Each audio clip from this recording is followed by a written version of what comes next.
नमस्कार, मैं हूं साहिल जोशी। दंगल में आपका स्वागत है। आज का दंगल महिला आरक्षण पर है। आज हमारे देश में एक बड़ा कानून पारित कराने की कोशिश हुई है। आज हमारे देश की सबसे बड़ी पंचायत ये चर्चा करने बैठी है कि मुल्क आधी आबादी को 1/3 हक कैसे दिया जाए।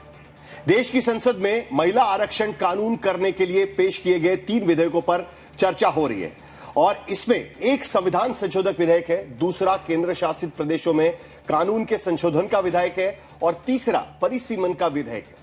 इसमें से 2 विधेयक कानून मंत्री अर्जुन राम मेघवाल ने पेश किए हैं और केंद्र शासित प्रदेशों वाला विधेयक गृह मंत्री अमित शाह ने पेश किया है। कुल मिलाकर इस विधेयकों पर चर्चा शुरू हो चुकी है। 2 दिनों तक करीब 15 से 18 घंटे तक यह चर्चा हो सकती है। कल यानी 17 अप्रैल को 4 बजे तीनों विधेयकों पर मतदान किया जाएगा। आज की चर्चा में मंत्रियों के अलावा विपक्ष की ओर से सदन के उपनेता गौरव गोगोई और विपक्षी दल की ओर से अखिलेश यादव से लेकर तमाम नेताओं ने अपनी अपनी बात रखी है। विपक्ष की ओर से सरकार के इस सत्र को लेकर के जो बड़े दावे और आरोप और चिंताएं जाहिर की गई है, उसमें मुख्य बातें यह है कि 2023 में कानून बना तो 2024 में महिलाओं को आरक्षण क्यों नहीं दिया गया। अब भी सरकार 543 सांसदों के सदन में ही 33% आरक्षण क्यों नहीं लगा देती। महिला आरक्षण के कंधे पर सरकार परिसीमन की चाल क्यों चल रही है। सरकार असम, जम्मू कश्मीर की तरह मनमानी परिसीमन क्यों करना चाहती है। सरकार को लोकसभा सीटें बढ़ाकर 850 करने का नंबर कहां से मिला। सबसे बड़ा सवाल तो यही है। संख्या लाए हो क्लॉज 3 में कि आर्टिकल 81 ऑफ कॉन्स्टिट्यूशन में संशोधन आना चाहिए कि 815 मेंबर्स आने चाहिए। कहां से आया ये संख्या किसने निर्धारित किया? सरकार। और इसीलिए तो हम इस बिल का विरोध कर रहे हैं। आज सरकार ने वो संविधान का पूरा आर्टिकल 81 को खत्म करके खुद अपने आप को ताकत दे रहा है कि नहीं, सेंसस के लिए नहीं हमको रुकना और अपने आप हमने चुन लिया कि 815 करना है। यह संख्या कहां से आया? नागपुर से आया? किसी शाखा से आया? कहां से आया? विपक्ष की ओर से समाजवादी पार्टी ने इस महिला आरक्षण कानून के लागू करने से पहले एक और मांग कर डाली है, जिसे लेकर सरकार ने फौरन तुष्टीकरण की राजनीति का रोड़ा अटकाने का आरोप लगा दिया है। मैं अध्यक्ष महोदय आपसे यही निवेदन और अपील करूंगा कि पिछड़ों को, माइनॉरिटी को, खासकर मुस्लिम महिलाओं को आरक्षण दिया जाए। जो सेंसस से ये दूर भाग रहे हैं वो इसीलिए भाग रहे हैं क्योंकि जाति जनगणना की मांग उठेगी और अगर जाति जनगणना की बात उठेगी तो आरक्षण की बात और उठेगी। हमें उम्मीद है कि हम लोगों की बात मान करके सरकार उस पर विचार जरूर करेगी। जब हम आरक्षण देना चाहते हैं तो बिना पिछड़ा, बिना मुसलमानों के शायद हमारा जो लक्ष्य है महिला आरक्षण का वो पूरा नहीं होगा। विपक्षी दलों की ओर से केंद्र सरकार की मंशा, नीति और नीयत को लेकर जो तमाम सवाल उठाए गए, उस पर प्रधानमंत्री मोदी ने दोपहर 3 बजे इंटरवेंशन कर दिया। उस स्पीच में, उस भाषण में प्रधानमंत्री ने इस पूरे विवाद में उठ रहे डिलिमिटेशन से दक्षिण भारत के राज्यों का प्रतिनिधित्व कम होने की जो अफवाह को खारिज कर दिया और कहा कि यह गारंटी है। गारंटी मांगी, उन्होंने गारंटी दी कि आज का अनुपात बरकरार रहेगा, यानी दक्षिण और उत्तर का अनुपात बरकरार रहेगा। यहां बैठकर के हमें किसी को संविधान ने देश को टुकड़ों में सोचने का अधिकार ही नहीं दिया है। जो शपथ लेके हम बैठे हैं ना, हम सबको एक राष्ट्र के रूप में विचार करना हमारा दायित्व बने। मैं आज एक जिम्मेवारी से कहना चाहता हूं कि निर्णय प्रक्रिया किसी के साथ भी भेदभाव नहीं करेगी। अगर गारंटी शब्द चाहिए तो मैं गारंटी शब्द उपयोग करता हूं। वादा की बात करते हो तो मैं वादा शब्द उपयोग करता हूं। अगर तमिल में कोई अच्छा शब्द हो तो वो भी मैं बोलने के लिए तैयार हूं। क्योंकि जब नीयत साफ है तो फिर शब्दों का खेल करने की हमें जरूरत नहीं है जी। लेकिन जो राजनीतिक दिशा में ही सोचते हैं, मैं उनको भी एडवाइज करना चाहूंगा, एक मित्र के रूप में एडवाइज करता हूं और सबको काम आएगी। हमारे देश में जब से विमेन रिजर्वेशन को लेकर के चर्चा हुई है और उसके बाद जब जब चुनाव आया है, हर चुनाव में महिलाओं को मिलने वाले इस अधिकार का जिसने विरोध किया है, जिसने विरोध किया है, देश की महिलाओं ने उन्हें माफ नहीं किया है। उनका हाल बुरे से बुरा किया है। लेकिन ये भी देखिए कि 24 के चुनाव में ऐसा नहीं हुआ। क्यों नहीं हुआ? ये इसलिए नहीं हुआ कि 24 में सबने सहमति इसको पारित किया, तो ये विषय ही नहीं रहा। किसी के पक्ष में पॉलिटिकल फायदा नहीं हुआ, किसी का नुकसान भी नहीं हुआ। सहज रूप से जो मुद्दे थे, उन मुद्दों के आधार पर चुनाव लड़ा, क्योंकि 24 में सब साथ में थे। कुछ लोग यहां हैं, कुछ लोग नहीं है, लेकिन सब साथ में थे। आज भी मैं कहता हूं, अगर हम सब साथ में जाते हैं तो इतिहास गवाह है कि किसी एक के राजनीतिक पक्ष में नहीं जाएगा। आज से 25 साल 30 साल पहले जिसने भी विरोध किया, तो विरोध राजनीतिक सतह से नीचे नहीं गया था। आज ऐसा समझने की गलती मत करना। पिछले 25-30 साल में ग्रास रूट लेवल पे पंचायती चुनाव व्यवस्थाओं में जीत करके आई हुई बहनों में एक पॉलिटिकल कॉन्शियसनेस है। वे ओपिनियन मेकर हैं ग्रास रूट लेवल पे। 30 साल पहले वो शांत रहती थी, बोलती नहीं थी, समझती थी, बोलती नहीं थी। आज वो वोकल है और इसलिए अब जो भी पक्ष विपक्ष होगा, वो जो लाखों बहनें कभी न कभी पंचायत में काम कर चुकी है, प्रतिनिधित्व कर चुकी है, जनता के सुख दुख की समस्याओं को गहराई से देखा है, वो आंदोलित है। वो कहती हैं कि झाड़ू कचरा वाले काम में तो हमें जोड़ देते हो, वो तो परिवार में भी पहले होता था, अब हमें निर्णय प्रक्रिया में जोड़ो। और निर्णय प्रक्रियाएं विधानसभा में और पार्लियामेंट में होती है। पिछले दिनों जब हम 23 में चर्चा कर रहे थे, तब भी व्यापक रूप से बात ये थी कि इसको जल्दी करो। हर कोई कह रहा था जल्दी करो। अब 24 में संभव नहीं था क्योंकि इतने कम समय में करना मुश्किल था। अब 29 में हमारे पास अवसर है। अगर हम 29 में भी नहीं करते तो ये स्थिति क्या बनेगी हम कल्पना कर सकते। फिर हम देश की माताओं बहनों को ये विश्वास नहीं बना पाएंगे कि हम सचमुच में प्रयास सच्चे अर्थ कर सकते थे। और इसलिए समय की मांग है कि अब हम ज्यादा विलंब न करें। हर बार कोई न कोई टेक्निकल पूछ लगा दी इसको और इसको रोका गया। हर बार ऐसी चीजें लाई गई है। हिम्मत नहीं है कि हम 33% महिलाओं के आरक्षण का विरोध कर पाए। वो तो जमाना चला गया। आपको करना नहीं है, लेकिन कहने की हिम्मत भी नहीं है। सदन में नंबर का खेल क्या होता है वो तो समय तय करेगा, लेकिन ये पक्का है कि अब इन भांति भांति के बहानेबाजी, भांति भांति टेक्निकल मुद्दों के आधार पर चीजों को उलझा करके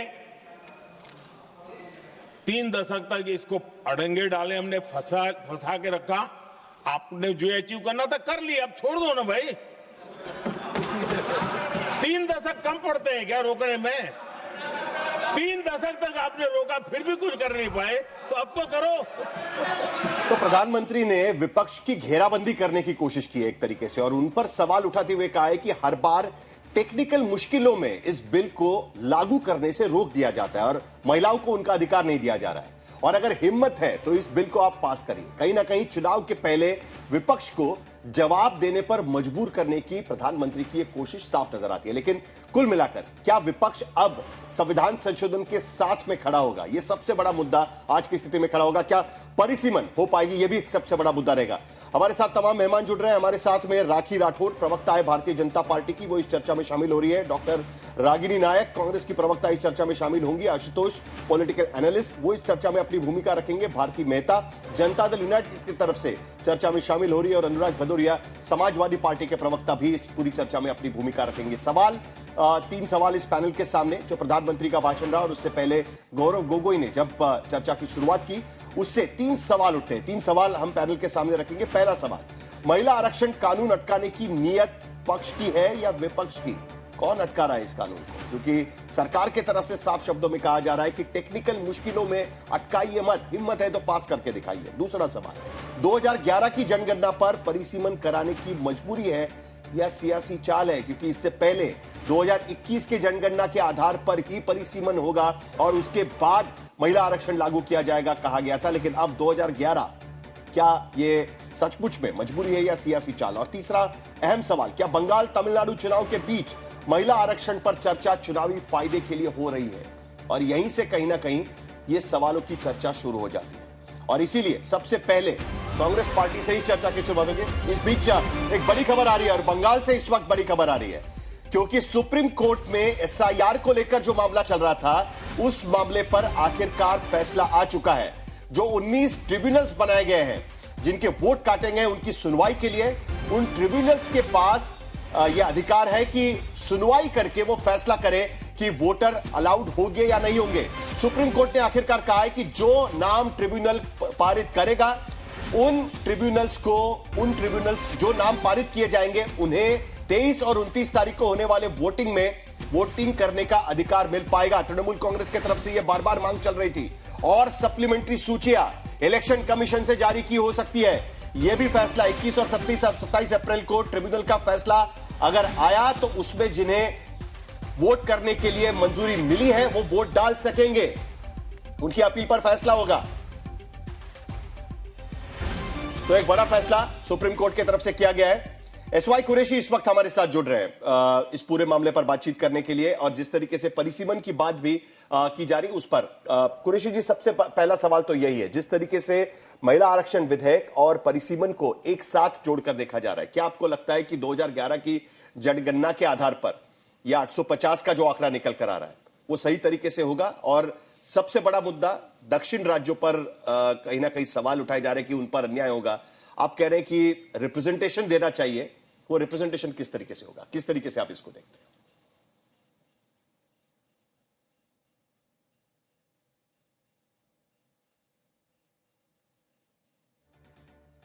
कुरैशी जी, आप म्यूट पर है, आप अनम्यूट कराइए प्लीज।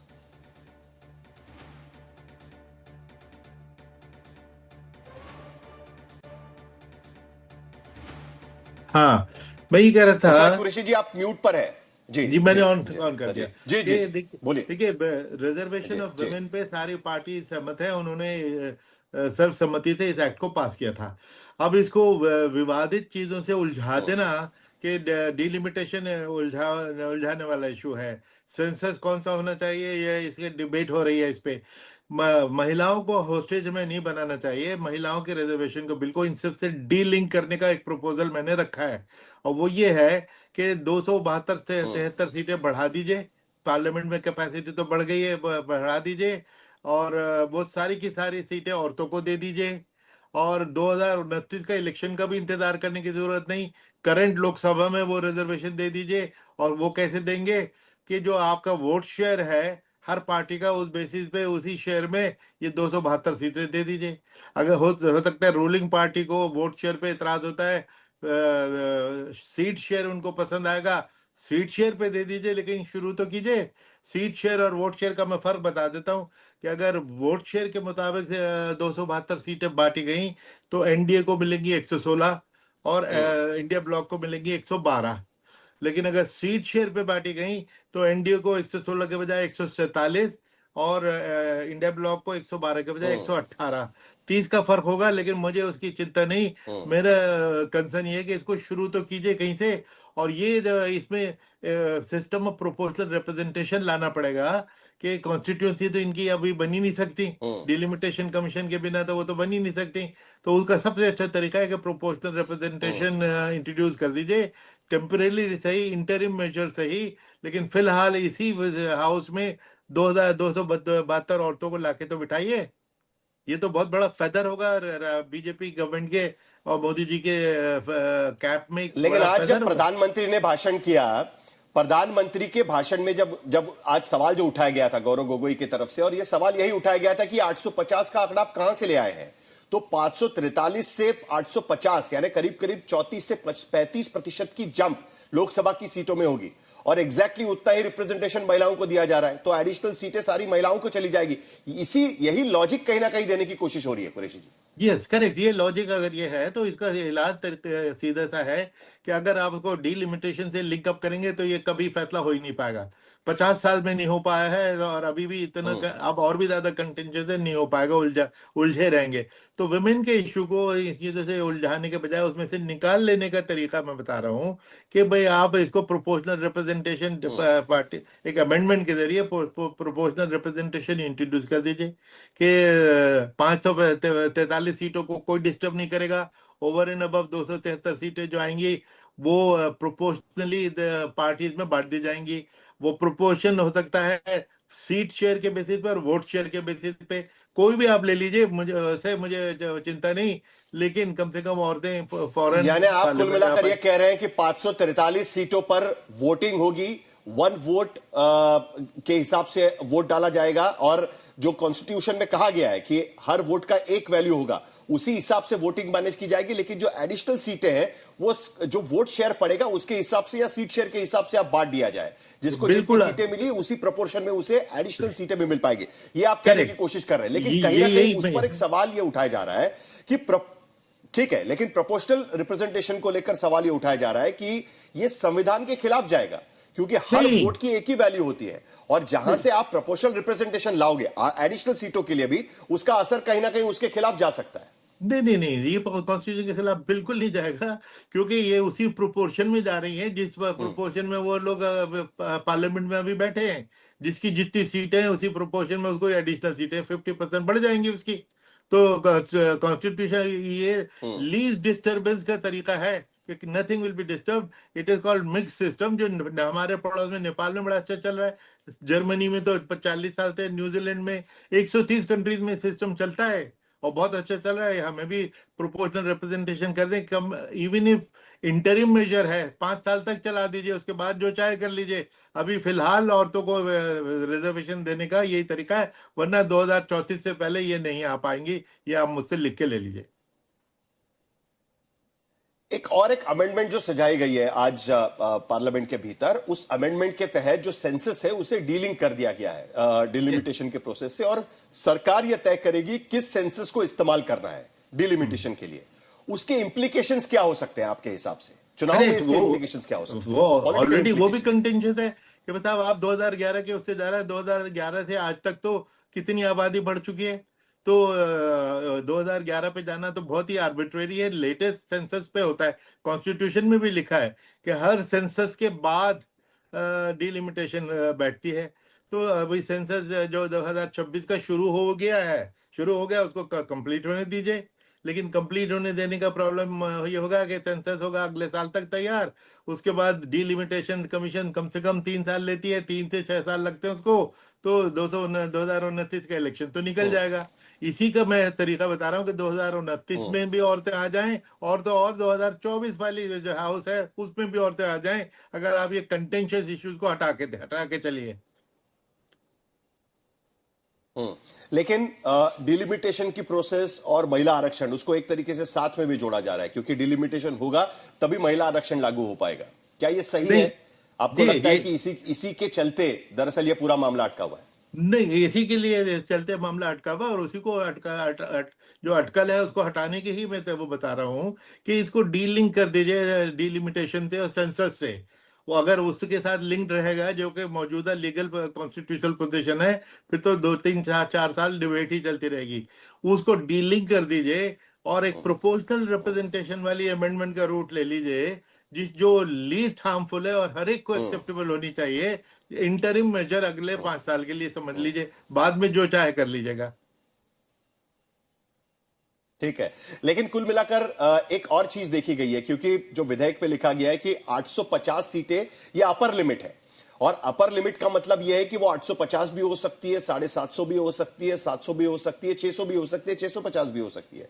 तो विपक्ष को कहीं ना कहीं डर है कि जहां पर सहूलियत है वहां पर सरकारी पक्ष अपनी सीटें बढ़ा लेगा, जबकि जहां पर विपक्ष को सहूलियत है वहां पर सीटें उस तरीके से नहीं बढ़ पाएगी। जबकि सरकार के तरफ से बार बार यह कहा जा रहा है कि हम 50% से बढ़ाने के लिए तैयार है उन राज्यों में जहां पर 2011 के सेंसस से कम सीटें बढ़ने वाली थी। क्या यह सही साबित हो पाएगा? करेक्ट, 50% अगर बढ़ाना है तो सिर्फ 273 सीटें बढ़ानी है, जो जिसका मतलब टोटल हो जाएगा 816। 850 की फिगर कैसे बनी वो तो मुझे भी नहीं समझ में आई, लेकिन हाउस की कैपेसिटी की बात है, वो तो 888 तक पहुंच सकते हैं, लेकिन ये 816 अगर हम कर दें तो एग्जैक्टली 50% औरतों का इजाफा हो जाएगा। नॉट डिस्टर्बिंग 76 और 8 कितनी विमेन ऑलरेडी एग्जिस्टिंग हाउस में, उनके अलावा ओवर एंड अबव 50% जो एडिशन होगा वो सारा विमेन को चला जाएगा। इससे अच्छा तो विमेन के लिए कोई सॉल्यूशन नहीं। और ये पॉलिटिकल पार्टी से क्रॉस द बोर्ड सबको मंजूर होना चाहिए कि इस पे किसको क्या एतराज हो सकता है। सिर्फ ये एक नया आइडिया चुका है कि भाई प्रोपोर्शनल रिप्रेजेंटेशन हम इंट्रोड्यूस करें, मैं कह रहा हूँ इसको सिर्फ टेम्परेरी मेजर समझ के कर लो और कम से कम बिगिनिंग तो करो। उसके बाद जब डिलिमिटेशन होगी उसमें आप कॉन्स्टिट्यूएंसी औरतों की बना देना, उनके लिए कहाँ उनके लिए रिजर्व करना है वो बनाते रहना, उसमें टाइम लगेगा, वो आप उसमें औरतों को क्यों उलझा के रखते हो, इसमें से निकालो। बहरहाल मुझे तो लग रहा है कि ये पूरा मामला पॉलिटिकल सॉल्यूशन के लिए रुका हुआ है, और पॉलिटिकल सॉल्यूशन कौन किस पर भरोसा करेगा इस बात पर निर्भर रहेगा। लेकिन कुरैशी जी, आपने हमसे बात की, इसके लिए आपका बहुत बहुत शुक्रिया। लेकिन कुल मिलाकर राखी राठौड़ जी, जिस तरीके से प्रधानमंत्री कह रहे, मुझ पे कर लीजिए भरोसा। सरकार आप पर भरोसा। आज की तारीख में हम जब बात कर रहे थे पार्लियामेंट में, इसको लेकर पहले से ही चर्चा हो चुकी है, और सबसे बड़ी बात, प्रधानमंत्री ने सरकार की भूमिका क्या होगी ये बात खुलकर सामने रखी। आज पार्लियामेंट ने देखा है, पूरे 1.5 घंटे का उनका भाषण रहा और उसमें उन्होंने कई सारे मुद्दे भी इस पर उपस्थित किए हुए हैं। लेकिन राखी राठौड़ जी, जिस तरीके से विपक्ष के भाषण लग रहे हैं, कहीं ना कहीं परिसीमन को लेकर खास करके अगर हम देखें तो सरकार पर विपक्ष का भरोसा नहीं है। उनको लगता है कि जिस तरीके से जम्मू कश्मीर का परिसीमन किया गया, वहां पर डिलिमिटेशन जिस तरीके से किया गया, उसी तरीके से कहीं ना कहीं पूरे देश में होगा। उसका असर विपक्ष की चुनकर आने की क्षमता पर हो सकता है। देखिए साहिल जी, जब जब कभी देश में अच्छा काम होता है विपक्ष का यही एटीट्यूड होता है। हम महिला आरक्षण की आज बात कर रहे हैं, लेकिन इससे पहले जो जो अच्छे बिल आए, चाहे धारा 370 हटा, ट्रिपल तलाक में तो इन्होंने कांग्रेस वालों ने वॉकआउट किया था। तो जब जब अच्छा काम होता है तो विपक्ष का ऐसी ही एटीट्यूड रहता है। लेकिन मैं समझती हूँ कि बाकी जो इश्यूज थे उससे ये इशू डिफरेंट है। ये महिला आरक्षण की बात है और ये भारतीय महिलाओं की भागीदारी की बात है, और इसमें टेक्निकल तरीके से इससे पहले भी कई बार अटकाया गया। 2010 में राज्यसभा में इसको पारित कराया गया, लोकसभा में इसको पेश ही नहीं किया। उसके बाद जो अपशब्द कहे गए, जो कांग्रेस पार्टी और उसके अलायंस के लोग हैं, उन्होंने जो अपशब्द महिलाओं के लिए यूज किए, उनकी कैपेबिलिटी पर जिस तरह का क्वेश्चन उठाया, मैं समझती हूँ कि आज वो समय है जबकि ये चीजें हमें मिलनी चाहिए, ये भागीदारी हमारी होनी चाहिए। और ये बताइए मुझे कि संविधान में भी इतने सारे आपने संशोधन कर दिए साहिल जी इतने दिनों में, तो आप बताइए कोई चीज अगर मान लीजिए चेंज हो सकती है तो उसको आगे भी परिवर्तन कर सकते हैं, लेकिन एक मंशा तो, एक कदम तो आगे उठाइए। आपने इतने सालों में संविधान में इतने सारे संशोधन किए, अगर ये एटीट्यूड रहता तो वो तब भी नहीं बनता, तब भी उसमें कुछ ना कुछ कमी होती है। अगर आप एक कदम आगे बढ़कर महिलाओं को भागीदारी दे रहे हैं और उसमें कुछ कमी होगी तो आगे क्या खत्म थोड़ी हो गए रास्ते सारे। तो मैं तो सब महिलाओं से देखूंगी, और मैं तो ये कहूंगी कि देश की महिलाएं कल बहुत ध्यान से देखेंगी सभी विपक्ष के लोगों को। कल 17 तारीख को मतदान होगा, हम देखेंगे कि किस तरफ जाते हैं, क्या महिलाएं वहां पर जाकर के। और मैं तो सोचती हूँ किसी पार्टी हर एक महिला इसके साथ जुड़ी हुई होनी चाहिए कि कौन सी लोग जो है वो हमारे पक्ष में नहीं है और कौन विपक्ष में। विपक्ष में वो व्यक्ति होगा जो महिला आरक्षण के विरोधी होगा और विपक्ष में वोट करेगा, तो ये गलत चीज है। ये इस तरह से टेक्निकल नहीं अटकाना चाहिए। चुनाव से पहले विपक्ष पर जिस तरीके से घेरने की कोशिश हो रही है और आज जिस तरीके से प्रधानमंत्री ने अपनी भूमिका रखी है इन संविधान संशोधन के समर्थन में, जाहिर सी बात है कि प्रधानमंत्री भूमिका रख रहे थे, सरकार की भूमिका वो वहां पर रखने की कोशिश कर रहे थे, लेकिन राजनीतिक भाषण साफ शब्दों में कहा कि जो इस बिल का विरोध करेगा उसे खामियाजा भुगतना पड़ेगा। रागिनी नायक। साहिल जी, आज सबसे पहले तो मैं देश की आधी आबादी, नारी शक्ति, देश की महिलाओं और भारत माँ की बेटियों को समर्पित इन पंक्तियों के साथ अपनी बात शुरू करना चाहती हूँ कि साहस है पहचान जिसकी, मुश्किलों से जो ना हारी है, शक्ति का स्वरूप है जो, वो हिंदुस्तान की नारी है। तो देखिए, नारी और महिला आरक्षण को ढाल बनाकर, परिसीमन को हथियार बनाकर देश के संघीय ढांचे पर अगर प्रहार होगा तो विपक्ष इस पर सवाल जरूर पूछेगा और मोदी सरकार को कटघरे में खड़ा करेगा। 3 बातें आज मुझे लगा कि नरेंद्र मोदी जी ने संसद में बहुत ही निम्न स्तरीय भाषण दिया और जिस तरह से संसद को एक हंसी ठिठोली का अड्डा बनाकर गंभीर मुद्दे का सरलीकरण करने की कोशिश की, मैं इस पर घोर आपत्ति दर्ज करती हूँ। 3 बातें उन्होंने कही, जल्दी से उसका जवाब देती हूँ। पहली बात जो आपने भी अपने सवाल में उठाई, उन्होंने कहा कि विपक्ष की नियत में खोट है।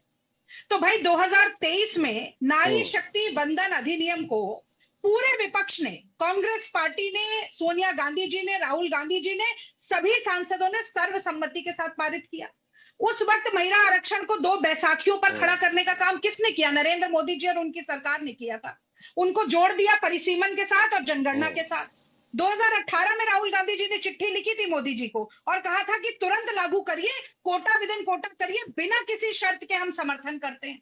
तो महिला आरक्षण तो मुद्दा है ही नहीं। ये उलटबाजी किसने की? 30 महीने में पलटी किसने खाई? अपने ही लाए गए प्रावधानों को बदलने के लिए अब संशोधक विधेयक कौन लेकर आ रहा है? वो नरेंद्र मोदी लेकर आ रहे हैं। और मैं तो ये जानना चाहती हूँ कि अगर मोदी जी की नियत में खोट नहीं है तो ये 543 सीटों पर क्यों नहीं कर सकते? आप कर दीजिए आज घोषणा की 33% आरक्षण हो जाएगा।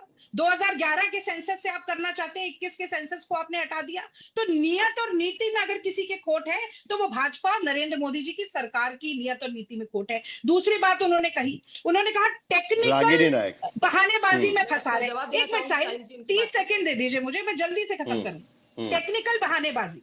अब मुझे बताइए कि दक्षिण के राज्य, हाँ ठीक है 30 सेकंड, दक्षिण के जो राज्य हैं उनका आज संसद में अगर प्रतिनिधित्व 24.3% है, वो सीटें बढ़ेंगी पर उनका प्रतिनिधित्व घट जाएगा। तो इस पर सवाल नहीं पूछेंगे वो जो मुख्यमंत्री सवाल पूछ रहे हैं? मोदी जी को टेक्निकल बहाने गारंटी दिया है ना आज, मैं समझती हूँ आज गारंटी दिया है ना, आज गारंटी दिया है, गारंटी दिया है। मांगा गारंटी चाहिए तो गारंटी देंगे। अरे गारंटी तो 2 करोड़ नौकरी की दी थी, 15 लाख की दी थी, काशी को क्योटो बनाने की दी थी, गंगा माँ को साफ करने की दी थी, पेट्रोल और डीजल को 40 रुपए के। अगर मैं समझ पा रहा हूँ रागिनी नायक, अगर मैं सही समझ पा रहा हूँ, अगर मैं सही समझ पा रहा हूँ, बस एक लाइन आखिरी बात उन्होंने कही कि 3 दशक से विपक्ष ने रोका हुआ 73वीं और 74वीं संशोधन जो कॉन्स्टिट्यूशनल अमेंडमेंट था, राजीव गांधी जी 33% आरक्षण लेकर आए। आज 15 लाख से ज्यादा महिलाएं चुनी जाती हैं। 2010 में हमने राज्यसभा में पारित कराया। पर मुझे बताइए, क्या 10 साल से पूर्ण बहुमत की मोदी सरकार महिला आरक्षण बिल को पास नहीं करा सकती थी? करा सकती थी, आज मैं नहीं जवाब करा देना सकती है, पर परिसीमन ये बड़ी दिलचस्प बात है। नहीं करा सकती। पार्टी भले कोई भी हो, जहां तक मैं समझ रहा हूं, महिला आरक्षण से कोई दिक्कत नहीं है, लेकिन परिसीमन से कांग्रेस पार्टी को दिक्कत है, क्योंकि कहीं ना कहीं ये डर है कि परिसीमन होगा तो उसमें मुश्किल होगी। तो आप साफ शब्दों में कहिए ना, परिसीमन पर हमको भरोसा नहीं है। ये बात कहने में क्यों हिचकिचाहट है? ये बात भी कहीं ना कहीं खड़ी होती है। और 2010 में भी जिस बात, नहीं बिल्कुल कोई हिचकिचाहट नहीं है। सोनिया गांधी जी ने बिल्कुल हिचकिचाहट नहीं, मुझे लगता कोई है हिचकिचाहट नहीं। राहुल गांधी जी ने कल 2 दिन से ट्वीट किया है, कहा है कि परिसीमन जो हो रहा है वो अंक गणित के हिसाब से हो रहा है, वो राजनीतिक निष्पक्षता के हिसाब से नहीं हो रहा है। यही तो नहीं, लेकिन परिसीमन कभी ना कभी तो होगा। 2011 के जनगणना से नहीं होगा तो 2021 के जनगणना से होगा। परिसीमन तो इस देश में इससे पहले भी हो चुका है, और इससे पहले भी देश में लोकसभा की संख्या बढ़ाई गई है। उससे पहले भी इस पर चर्चा हो चुकी है, आपको याद होगा। इस बारे में 4 बार अब तक इसके बारे में हो चुका है। मैं आपके पास आता हूं, लेकिन एक नया एंगल जुड़ा है ना, जरा बाकी लोगों को भी आता हूं आपके पास इस पर, क्योंकि इस पर बहस होना बाकी है। कल ठीक से नहीं आता हूं, बिल्कुल आऊंगा आपके पास। लेकिन अनुराग भदौरिया, यहां पर आपने इस बार एक और जोड़ दिया है। बिल्कुल। अनुराग भदौरिया, मैंने 2010 की डिबेट देखी थी, तब तो आप quota within quota OBC के लिए लेकर आने की बात कर रहे थे महिलाओं के बीच में। अब राहुल गांधी खुद ही 2019 के बाद कोटा विद इन कोटा की बात करने लगे। अब आपने उसमें मुसलमान डाल दिया। प्रधानमंत्री कह रहे हैं कि इसी टेक्निकल डिफिकल्टीज को ला लाकर महिला आरक्षण विधेयक को आगे ढकेलने की कोशिश की जा रही है। बिल आप पर फटेगा आखिर में।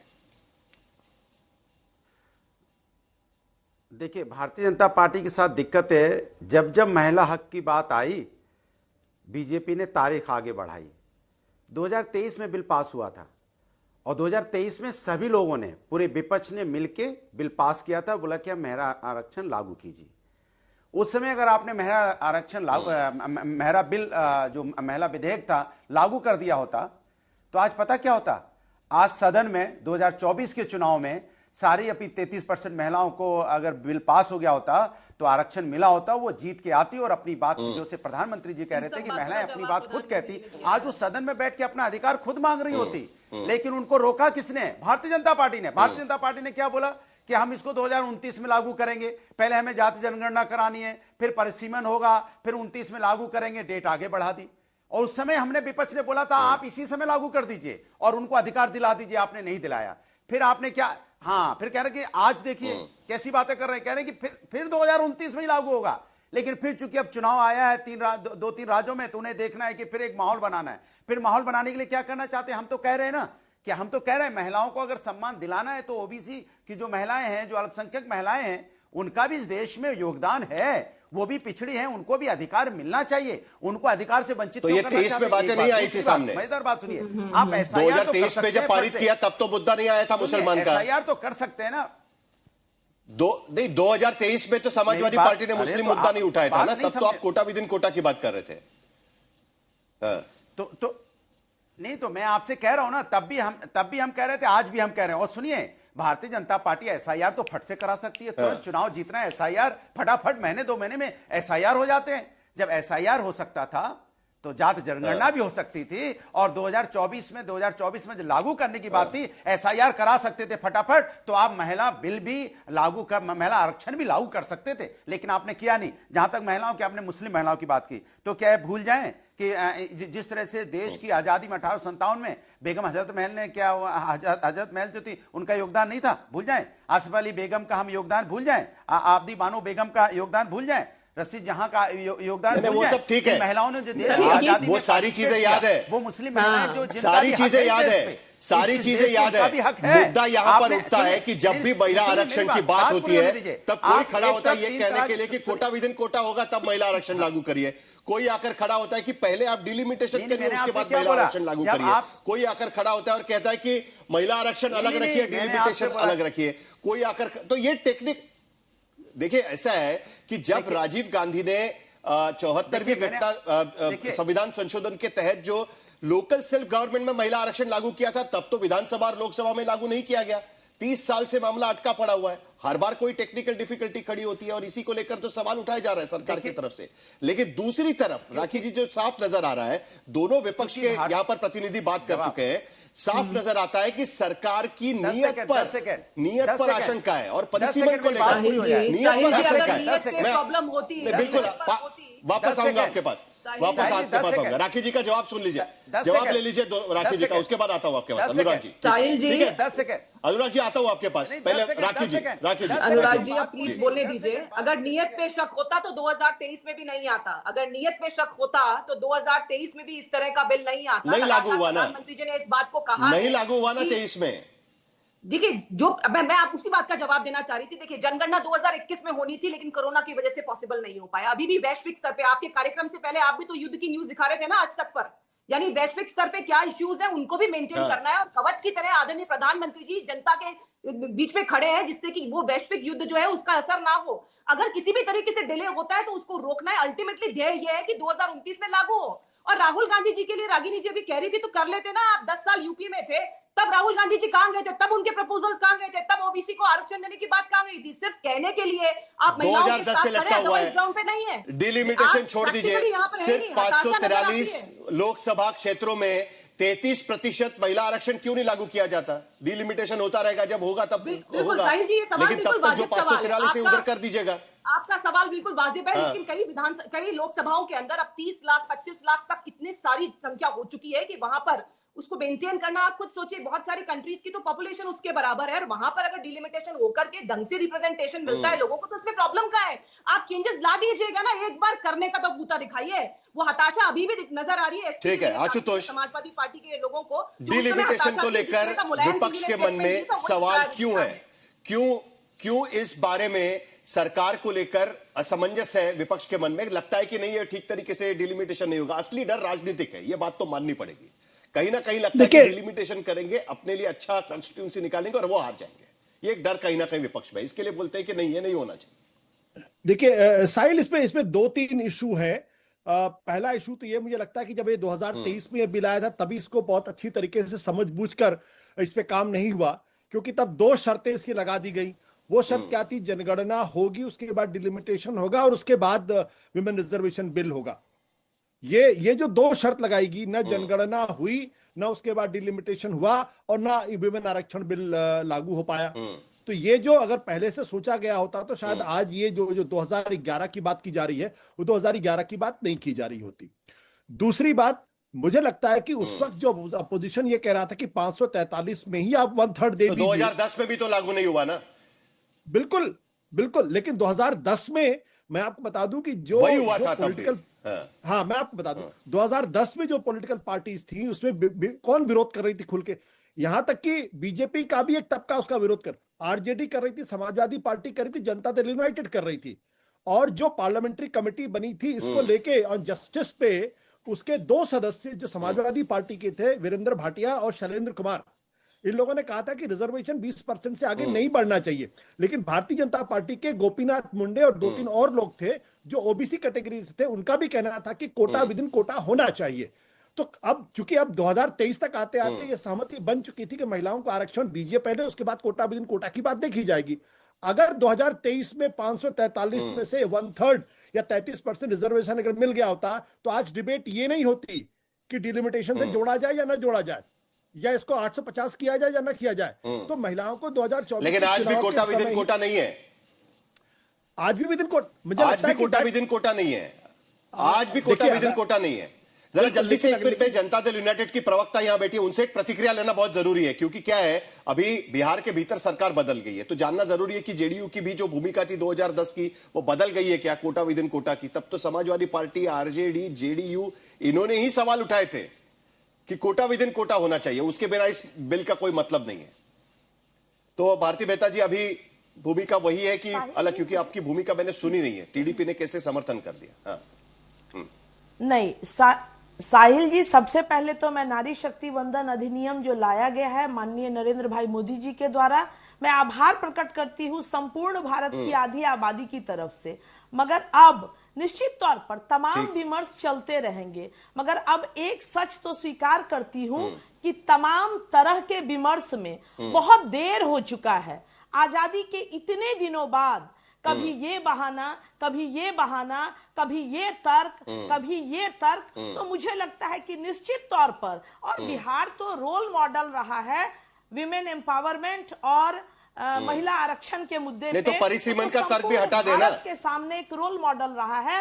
परिसीमन अगर पारित नहीं हुआ तब भी महिला विधेयक लागू करे ना। अन्य जो आरक्षण है, हाँ क्या कहा आपने? मैंने कहा परिसीमन की बात भी हटा देना। अब जैसा अगर नहीं वो पारित होता है तब भी महिला आरक्षण लागू कर दे, ये भी आपका कहना है ना? फिर बहुत टेक्निकल डिफिकल्टीज हो गई सारी चीजों को लेकर। साहिल जी, देखा जाए एक चीज मैं कहूंगी कि ये हमारे भारतीय संविधान में ही प्रावधान रहा है इन तमाम चीजों का कि अगर जनसंख्या में बढ़ोतरी होती है, ऐसी चीजों में बढ़ोतरी होती है, तो निश्चित तौर पर एक जनप्रतिनिधि के लिए 38 लाख, 40 लाख, 35 लाख के वोटर्स को संतुष्ट कर पाना, मिल पाना बहुत कठिन होता है। तो वैसे में अगर संख्या बढ़ोतरी के साथ इसको लाया जा रहा है, तो मैं एक मिनट, महिला आरक्षण एक लंबा इतिहास है। तमाम दलों से, चाहे आज आधी आबादी को 33% आरक्षण पे खुश होना पड़ रहा है। बंगाल के भीतर यहाँ पर टिकट बंटवारा होता है तो किसी भी पार्टी ने 30% महिलाओं को भी टिकट नहीं दिया है। तृणमूल कांग्रेस 27% पर आगे है, बाकी सारे लोग 14-15% से आगे नहीं जाते हैं। यही चर्चा हम सालों से करते आए हैं। आने दिया जाए ये बड़ी दिलचस्प चर्चा है। पिछले 30 साल से इस बारे में चर्चा हो रही है। आशुतोष, मुझे जल्दी से आपसे प्रतिक्रिया चाहिए, क्योंकि ये जो 66 नंबर रूल पे चेंज करके जिस तरीके से कहा गया कि दोनों बिल एक साथ क्लब करके लाने जाएंगे, उसका असर क्या होगा? क्या उसका भी कोई असर होगा? क्या मतलब? देखिए, ये पहली बात मैं भदौरिया जी आता हूं आपके पास, जल्दी से आशुतोष खत्म करें, उसके बाद आशुतोष अभी मुझे लगता है कि अगर इस देश के अंदर जनसंख्या 2021 के बजाय अगर 2026 में हो रही है, अगर वो इंतजार कर सकती है तो डिलिमिटेशन भी इंतजार कर सकता है। महिला आरक्षण बिल, महिला आरक्षण का जो मसला है उसको फौरन इंप्लीमेंट करना चाहिए और उसको डिलिमिटेशन से पूरी तरीके से डीलिंक करना चाहिए। अगर उसको डिलिमिटेशन से डीलिंक नहीं करेंगे, 2011 के पुराने डेटा पे काम करेंगे तो वो साइंटिफिक नहीं होगा। ठीक है, अनुराग भदौरिया आपकी बात खत्म करिए, चलिए। जो इसमें देरी करेगा, नहीं, प्रधानमंत्री जी ने बहुत अच्छी बात बोली, जो इसमें देरी करेगा, जो बाधा लाएगा वो नुकसान खाएगा। तो जब 2023 में बिल पास हो गया था, तो आपने क्यों नहीं उसको लागू किया था? इसलिए आप अल्पमत में आ गए तो 240 में, और आज भी आप वही करना चाहते हो, महिलाओं के साथ खेल करना चाहते हो, फिर उनकी तारीख बढ़ाना चाहते हो, उनको सम्मान दिलाने की तो बात करते हो लेकिन दिलाना नहीं चाहते। समाजवादी को देखो, हमारे पास हमारे 37 MP हैं जिसमें हमारे 5 महिलाएं सांसद हैं, और पता आपको 13.5% है वो, और इनके यहाँ कितनी पता आपको? इनके यहाँ जो महिलाएं हैं उनमें मात्र 12.5% है। आज भी हम क्या ये संविधान संशोधन पारित होगा या नहीं होगा? साहिब 10 सेकंड चलिए, क्या ही जो समय है मेरे पास उतना ही। चलिए, अच्छा ठीक है, चलिए जल्दी से बात कर रखिए। एक तो 2 चुनाव चल रहे हैं, उनके बीच में विशेष सत्र बुलाकर आनन फानन में नैरेटिव मैनेजमेंट की ये पूरी तरकीब है।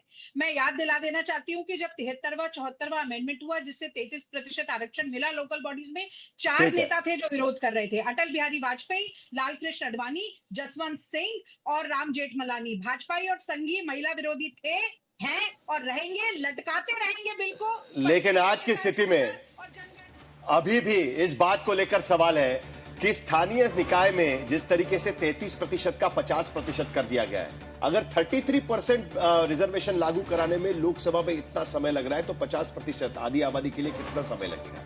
लेकिन एक और बात है, ये संविधान संशोधक विधेयक, ये तीनों विधेयक एक साथ लाए जाएंगे वोटिंग के लिए, अलग अलग लाए जाएंगे, इस पर भी चर्चा होगी। कल दोपहर 4 बजे इस पर वोटिंग होनी है, तो नजर बनाए रखेंगे। अभी कई वक्ता बात करना बाकी है, उस पर भी नजर बनी रहेगी। देखते रहिए आज